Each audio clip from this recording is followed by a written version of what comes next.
नमस्कार। आज आपण कांदा रोपवाटिकेचे तण व्यवस्थापन कसे करावे याविषयी सविस्तर माहिती जाणून घेणार आहोत। कांदा रोपवाटिका तयार केल्यानंतर साधारणतः 20 ते 22व्या दिवशी तणनाशकाची फवारणी करून घ्यावी। यावर्षी कांदा बियाण्याचे भाव गगनाला भिडलेले आहेत, त्यामुळे तण व्यवस्थापन करताना आपण काळजी घेतली पाहिजे। तण व्यवस्थापनासाठी टर्गा सुपर हे तणनाशक प्रति लिटर अर्धा मिली, त्याचबरोबर गोल हे तणनाशक प्रति लिटर अर्धा मिली आणि त्यात प्रति लिटर पाण्यात 1 ग्रॅम झिंकचा वापर करावा।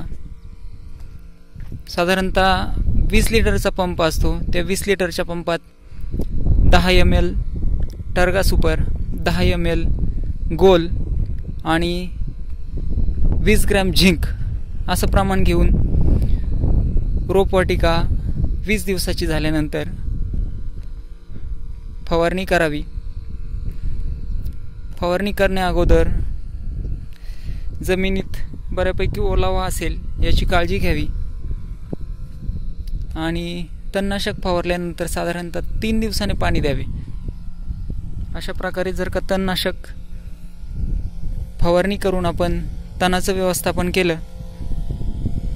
तर अशा प्रकारे जे तण उगवलेलं आहे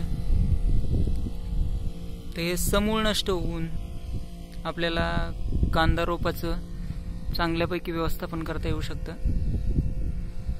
या ठिकाणी पाहू शकता 20व्या दिवशी कांदा रोप या स्टेजला येतं आणि तण व्यवस्थापन, लहान तणाचं व्यवस्थापन रोपवाटिकेत करणं सुरुवातीला अवघड जातं, त्यामुळे सुरुवातीचं तण व्यवस्थापन अशा प्रकारे करून घ्यावं। तण व्यवस्थापन करताना तणनाशकाची फवारणी शक्यतो सकाळी लवकर किंवा संध्याकाळी ज्यावेळी ऊन असणार नाही अशा वेळी करून घ्यावी। या ठिकाणी आपण कांदा व्यवस्थापन, रोपवाटिका, तणनाशक फवारणीबाबत हा व्हिडिओ पाहिला। व्हिडिओ आवडल्यास लाईक करा, कमेंट करा आणि चॅनलला सबस्क्राईब करायला विसरू नका। धन्यवाद।